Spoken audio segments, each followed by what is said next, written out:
नमस्कार दोस्तों, मेरा नाम है शरद सारे। आज हम पढ़ेंगे इंडो आर्यन माइग्रेशन एंड वैदिक कल्चर। दोस्तों, आर्यों का भारत आगमन काफी कंट्रोवर्शियल रहा है।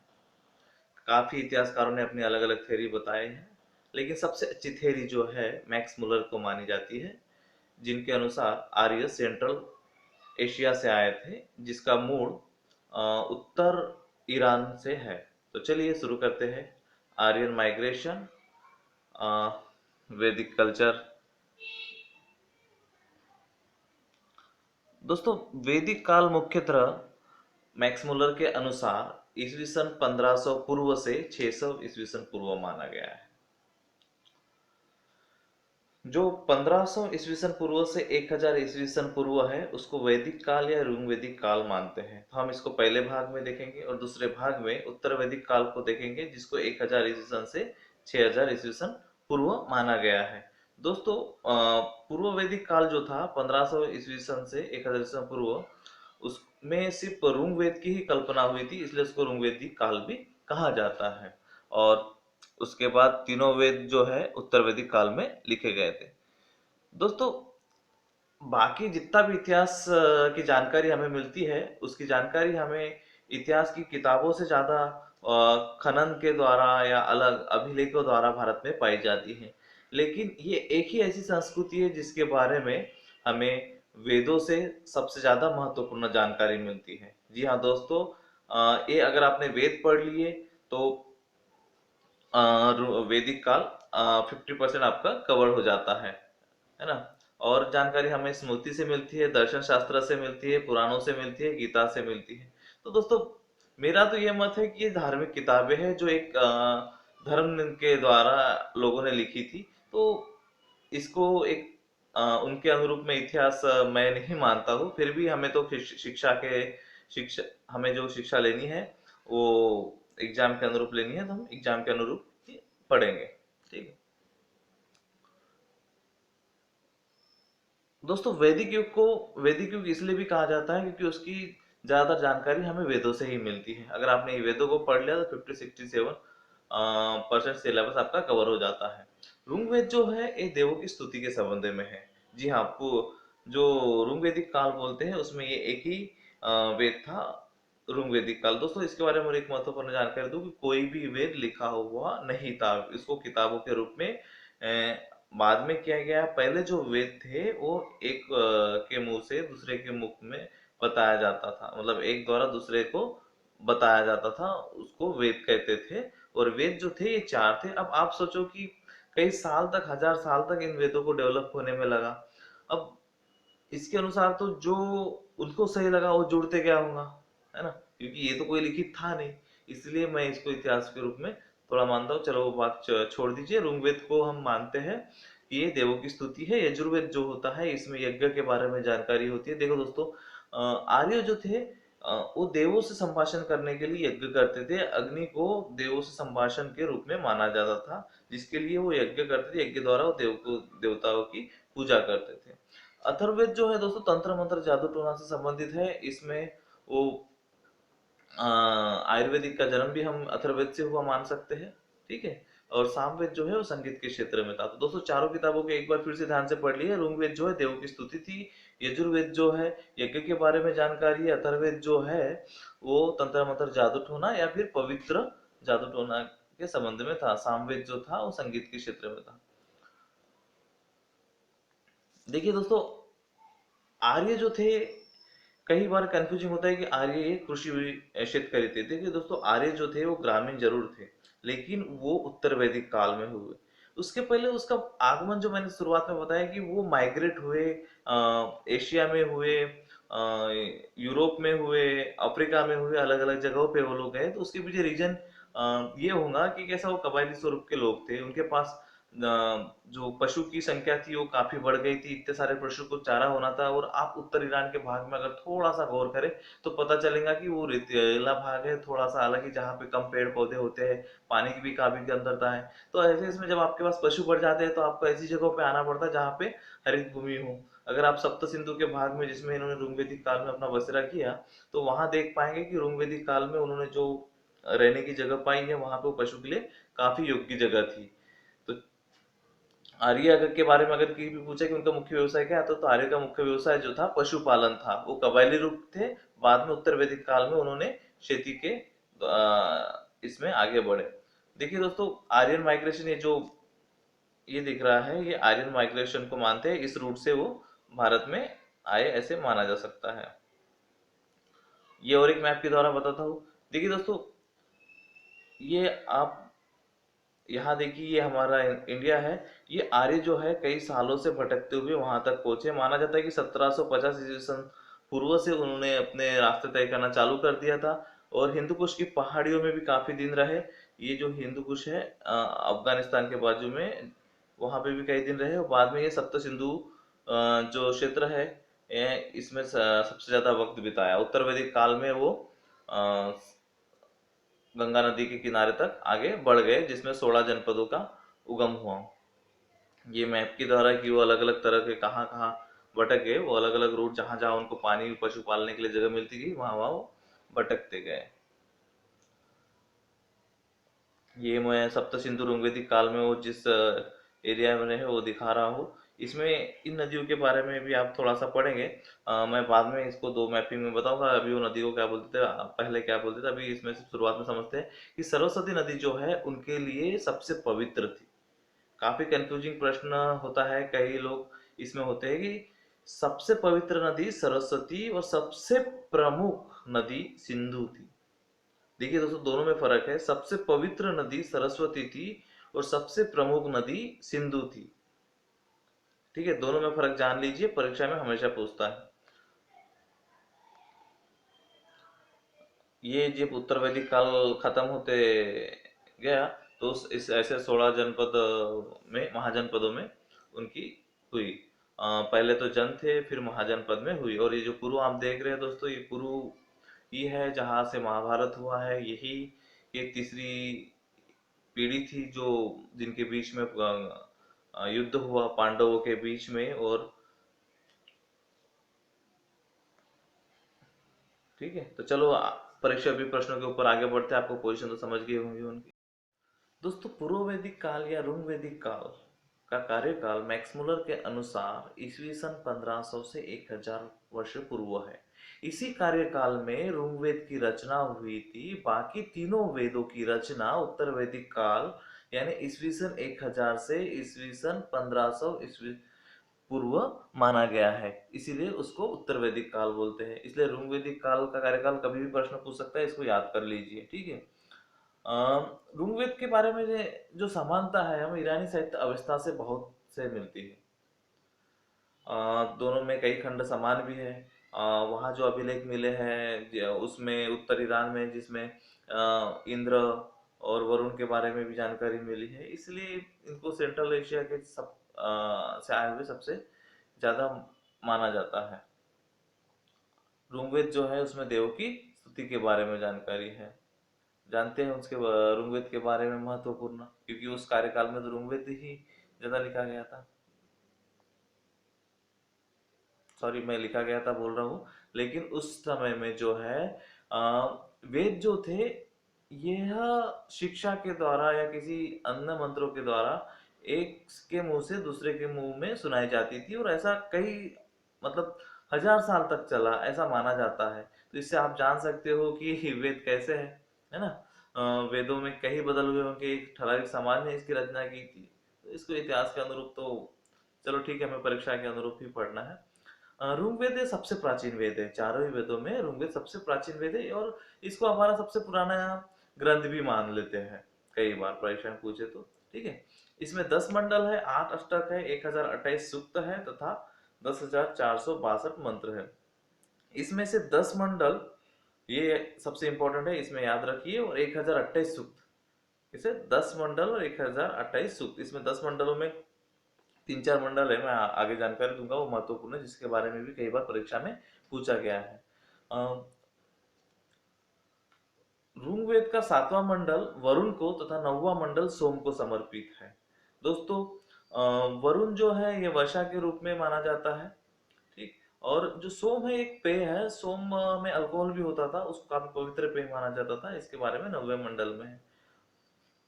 ऋग्वेद में गौ शब्द का प्रयोग 176 बार किया गया है। दोस्तों ये महत्वपूर्ण है। आज जो हम देखते हैं कि गायों को नहीं मारना चाहिए, गायों के बारे में हमारी इतनी मन में श्रद्धा है, तो इस सब के पीछे जो है ये हमारी आर्य परंपरा है। असल में क्या होता था, आर्य जो थे ये घुमक्कड़ स्वभाव के लोग थे, एक जगह नहीं रहते थे।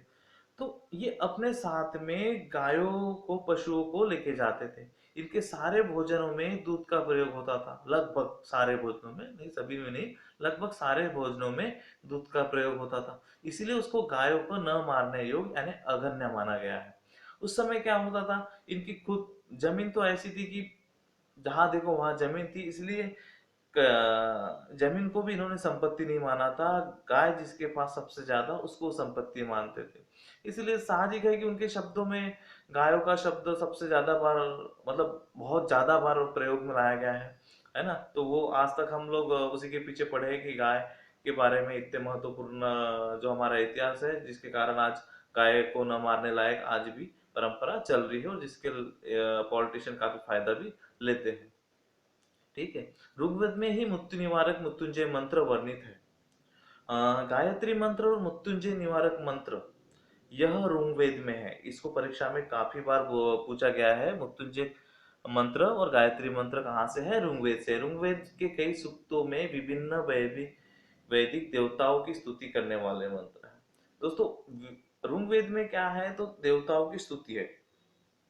आपको प्रश्न पूछा गया कि ऋग्वेद में क्या है, तो देवताओं की स्तुति है, ये सबसे महत्वपूर्ण उसमें है।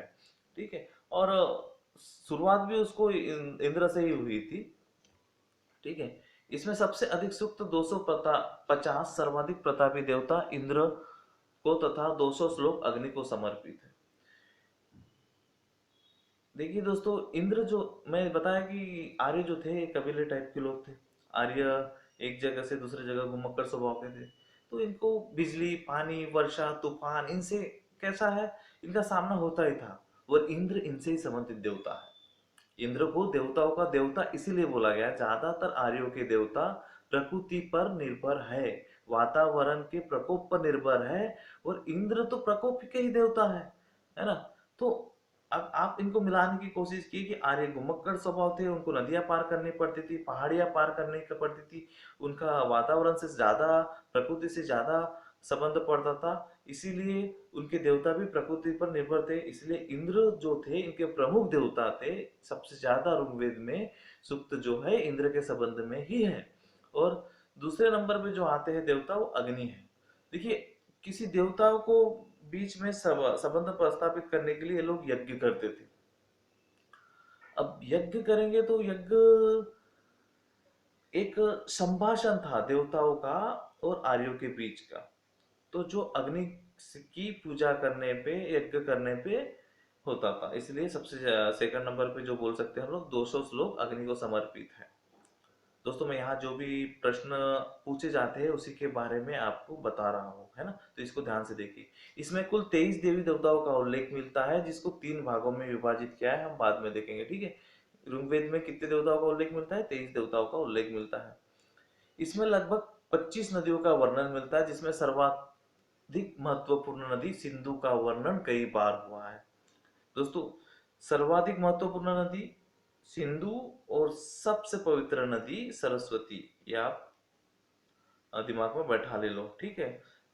उसमें गंगा और सरयू का एक एक बार, यमुना का 2 बार उल्लेख हुआ है। देखिए दोस्तों, और एक इसमें महत्वपूर्ण है कि सप्त सिंधु नदियों के भाग में ही ऋग्वेदिक काल की कल्पना मानी जाती है। क्योंकि सप्त सिंधु कौन कौन सी? 5 सिंधु की उपनदियां, सिंधु नदी और सरस्वती नदी। ये काफी सुपीक भाग था, शायद इतने सारे पशुओं को चराने के लिए उनको काफी अच्छी जगह थी। बाद में वो कृषि के लिए थोड़ा आगे बढ़ते गए, गंगा तक आए, तो इसलिए बाद में वो स्थायी हुए उत्तर वैदिक काल में। यज्ञ के अवसर पर जो ऋषि मंत्र मंत्र बोलता था उसको होतु कहते थे। इसमें पवित्र गायत्री मंत्र का उल्लेख है, यह देवी सावित्री को संबंधित है। इसके बारे में मेरे 2-3 बार प्रश्न आए, इसलिए इसमें ध्यान में रखिए। इसमें प्रसिद्ध गायत्री मंत्र का उल्लेख है, यह देवी सावित्री को संबोधित है। देखिए दोस्तों, उस समय उस नदियों को क्या बोला जाता था, है ना। इसको मैं आपको कंपेयर करके भी बताता हूँ।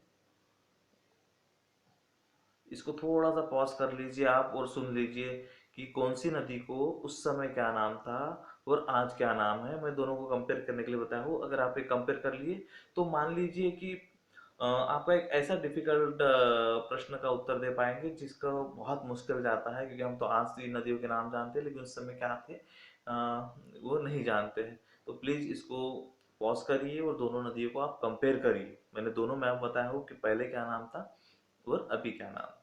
ठीक है, कर लिया ना? चलो आगे बढ़ते हैं। दोस्तों, इनका भौगोलिक विस्तार क्या था? आर्य शुरू में पूर्वी अफगानिस्तान, आधुनिक पाकिस्तान, पंजाब तथा पश्चिम उत्तर प्रदेश में बसे, क्योंकि वो हिंदू कुश की पहाड़ियों से होते हुए आए हैं। जिसमें वो लोग, ऐसा नहीं कि वो लोग जैसे 1500 ईस्वी पूर्व में आके सीधे यहाँ बैठे, ऐसा नहीं था। वो माना जाता है कि 1750 ईस्वी पूर्व से वो लोग इधर उधर फैलना चालू हुए, जिसमें फिर वो 1500 ईस्वी पूर्व के लगभग लगभग वो सप्त सिंधु के क्षेत्र में तक पहुंच गए, है ना। सर्वप्रथम वे सप्त सिंधु के 7 नदियों के समूह सिंधु, उसकी सहायक 5 नदी तथा सरस्वती नदी में बसे, है ना? दोस्तों, इस को मैंने बनाया है। ये पॉलिटिकल के बारे में हमेशा यूपीएससी में पूछता रहता है, तो आप इन प्रश्नों को थोड़ा सा ध्यान से देखिए। इसका अगर ग्राफ आपने दिमाग में बैठा लिया तो आप बिल्कुल इसके बारे में थ्योरेटिकल भी लिख सकते हैं और ऑप्शनल भी पूछा जाता है। देखिए दोस्तों, ये जो कुल है, ये कुल को मिला के ग्राम बनता था। ये कुल को मिला के ग्राम बनता था। कुल यानी परिवार है, तो कुल के प्रमुख को कुलक बोला जाता था, है ना। और ये कुछ आज भी वैसा ही है, जैसा था कि परिवारों को मिलके गांव बनता है, उस समय भी कुछ कुलों को मिलके, कुछ परिवारों को मिलके ग्राम बनता था, जिसके प्रमुख को ग्रामीणी बोला जाता था। और ऐसे ग्रामों को मिलके एक विष बनता था, और विष को मिला के जन बनता था। ये जन बहुत साल चला दोस्तों। ये जो जन है, जन में ही कबीले बिखरे हुए थे। बाद में उत्तर वैदिक काल में ये महाजन में तब्दील हुए, जिसके बाद महाभारत समान घटनाएं हुई। तलवार की खोज हो गई ईस्वी सन 1200 पूर्व। तलवारों की खोज, सॉरी, ईस्वी सन 1200 पूर्व के बाद ही हुई है। ठीक है। तलवार की खोज उत्तर वैदिक काल में, जिसके बाद महाजनपद की होते, इसमें दिमाग में बैठा लीजिए, कुल को मिला के, कुछ कुलों को मिला के ग्राम बनता था, कुछ ग्रामों को मिला के विष बनता था, विष का प्रथम विषपति होता था। उन कुछ विष को मिला के जन बनता था, जिसका प्रमुख जो है राजन होता था। और उस राजनों को, मतलब कुछ जन को मिला के महाजन पद होते थे। महाजन होता था जिसका प्रमुख होता था सम्राट, और एक ऐसा राष्ट्र बन जाता था, है ना। उस समय 16 महाजन पद उत्तर वैदिक काल के बाद 6वीं शताब्दी में हुए। थोड़ा सा जानते हैं थ्योरेटिकल में। कबीले कबीले को जन कहा जाता था तथा इसके प्रमुख को राजन कहा जाता था, और महाजन के प्रमुख को सम्राट कहा जाता। राजन को पद वंशानुगत नहीं होता था, बल्कि कुछ विशेष लोगों के समूह द्वारा चुनाया जाता था। राजन युद्ध नेता होता था तथा जनता का रक्षक होता था। राजन सभा समिति गण और विदत के प्रति उत्तरदायी होता था। दोस्तों, जो सभा और समिति होती थी उस समय के लोकसभा और राज्यसभा, जी हाँ, उस समय भी वो लोकसभा राज्यसभा संबंध था। लेकिन बाद में जब ये जन का महाजन पद में विस्तार हुआ, राजा सर्वे सर्वा होने लगे। पहले ये लोगों द्वारा चुना जाता था, बाद में इनके पुत्रों को चुना गया। तो मतलब धीरे धीरे धीरे धीरे राज के तरफ बढ़ा, है ना। महिलाएं गण और विदत में भाग ले सकती थी ऋग्वेदिक वैदिक काल में, बाद में नहीं। ठीक है। परिवार को कुल कहा जाता था तथा इसके प्रमुख को कुलप कहा जाता था। राजन की सहायता के लिए पुरोहित एवं सेनानी होते थे। सैनिक पूर्णकालीन नहीं होते, ऋग्वेदिक वैदिक काल में पूर्णकालीन नहीं होते थे, बाद में होने लगे थे। ठीक है। आर्यों की सेना विकसित थी तथा घोड़े वाला रथ का प्रयोग करते थे। देखिए दोस्तों, आपने तो कृष्ण को सारथी वगैरह देखा है। ज्यादातर जो महाभारत भी आप सुनते हैं कि व्यास ने लिखा है, लेकिन मेरा मानना है, या कई साइंटिस्ट इतिहासकारों का मानना है, कि जो सारथी होते थे युद्ध के समय, जो रथ चलाते थे, कृष्ण भी एक सारथी थे। तो ऐसे जो सारथी जाते थे, ये बाद में आके इनको लिखते थे, और इनकी लिखावटों का संकलन ही शायद वेद व्यास ने किया था, जिसको महाभारत कहा जाता था। ठीक है। तो और आर्यों का भारत में जीतने के पीछे भी रीजन था कि शायद वो घोड़े से हमला करते थे, जिसमें आर्यों दस्यों के बीच युद्ध हुआ। वो यहाँ के लोगों को के साथ कई साल युद्ध चला। कुछ लोग जंगल में भाग गए, कुछ लोग जो यहाँ थे उनको इन्होंने गुलाम बना लिया। तो प्रमुख इनके घोड़े थे। घोड़े के बारे में, घोड़सवारी के बारे में इनको काफी क्षण था। इनका टाइम पास भी घोड़सवारी संबंधी था।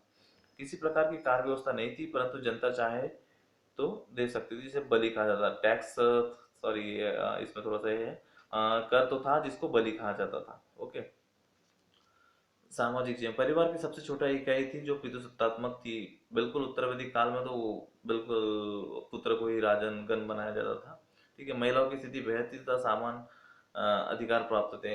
ये ऋग्वेद के बारे में और उत्तर वैदिक काल में थोड़ा सा डिफरेंस है, आप थोड़ा दिमाग में भर लिए जी। जो जो अच्छी अच्छी बातें थी वो ऋग्वेदिक काल में थोड़ी बहुत चलती थी, बाद में वो समाप्त हो गई थी। ठीक है। सामान्य एक विवाह का ही प्रचलन था, परंतु कई विवाह पर बहुविवाह के भी साक्ष्य मिलते हैं। विधवा को अपने पति के भाई से विवाह की अनुमति थी। बाल विवाह का साक्ष्य नहीं मिलता। रिश्वत और दहेज प्रथा व्याप्त थी। शिक्षा मौखिक ही थी। देखिए दोस्तों, जो भी अच्छी चीजें थी ऋग्वेदिक काल में थी, ऐसा माना जाता है, क्योंकि उससे पता चलता है बाद में स्त्रियों की स्थिति खराब हो गई और सारी कूटनीतियां उन्होंने भर दिया गया, क्योंकि उनको अनार्यों के बीच कई दिन राज्य करने थे, लेकिन जो आगे चल के हमारी त्रासदी बन गई। मनोरंजन के लिए घुड़दौड़ का साधन था। गहने दोनों पुरुष तथा महिलाएं पहनती थी। आर्य मनोरंजन के लिए संगीत का भी सहारा लेते थे। वीणा, वन तथा दूध में बजाते थे। जो सोमवेद है वो भी संगीत के बारे में ही है। जुआ का भी प्रचलन था। आर्थिक जीवन, आर्य हर कला में निपुण थे। वे बढ़ई, लोहार, कुंभार आदि सभी काम करते थे। बाद में इसी को वैश्य माना गया था। आर्यों की अर्थव्यवस्था मिश्रित थी। वे खेती के साथ साथ पशुपालन करते थे। कि दोस्तों ये थोड़ा कंट्रोवर्सी है। उत्तर वैदिक काल में वो कृषि के ऊपर गए। ग्रामीण जो थी उनकी जीवन शैली, वो उत्तर वैदिक काल में भी पहले तो घुमक्कड़ टाइप के पशुपालन करते थे। उनका पशुपालन ही प्रमुख व्यवसाय था। युद्ध गायों के लिए होते थे तथा विनिमय के लिए भी आधार गाय ही होती थी। गाय ही प्रमुख होती थी। आज भी गाय के लिए भारत में लड़ा जाता है। सोने के सिक्के भी प्रचलन में थे, जिन्हें निश्क कहा जाता था। ये उत्तर वैदिक काल में सोने के सिक्के ने लिया था। पहले विनिमय के लिए, एक चीज देने के लिए दूसरी चीज लेने के लिए गायों का प्रयोग किया था, लेकिन निश्क जो है सोने के सिक्के का प्रयोग ये उत्तर वैदिक काल में चालू हो गया था। ठीक है। गोयुक्ति, दूरी नापने की को गोप्तोति, राजा, गोंधुली, समय, ये उनके शब्द हैं जो परीक्षा में पूछे हैं, मैंने दिया हो। महत्वपूर्ण नहीं है, लेकिन कभी भी पूछ सकता है। वे लकड़ी तथा मिट्टी से बने घरों में रहते थे। प्रमुख फसल जव थी। धार्मिक जीवन, देखिए जैसे मैंने पहले बताया कि वो ऋग्वेद में 23 देवताओं का, जिन्हें 3 भागों में बांटा गया है, उल्लेख मिलता है। देखिए वो प्रकृति से पूरे तरह निर्भर थे। कबाली टोप तरह के लोग थे। आकाशीय देवता मानते थे, जो वरुण, सूर्य, आदित्य के रूप में थे। जो अंतरिक्ष में रहते थे, देव इंद्र, रुद्र, मरुत आदि को मानते थे। देखिए अंतरिक्ष के देवता मतलब आपने पिक्चरों में भी कभी देखा होगा कि इंद्र देवताओं के देवता थे, प्रमुख थे। वो एक बादलों के बीच में रहते थे, ऐसे न थे। तो काफी चीजें तो आप टीवी से भी देख सकते हो, जिसमें आप समझते हो। पृथ्वी के देवता जो पृथ्वी पे आप थे, जिसके बारे में आप टच कर सकते हो, आपके सामने थे। अग्नि थे, सोम था जो पेय था एक तरीके का, पृथ्वी थी, पृथ्वी पे तो आप हम रहते थे। ठीक है। आर्य प्रमुख प्रकृति की पूजा किया करते थे। वे मंदिरों में पूजा नहीं करते थे, इसके बजाय खुले में यज्ञ करते थे। यजुर्वेद यज्ञ के बारे में ही है। ठीक है। देखिए मैं एक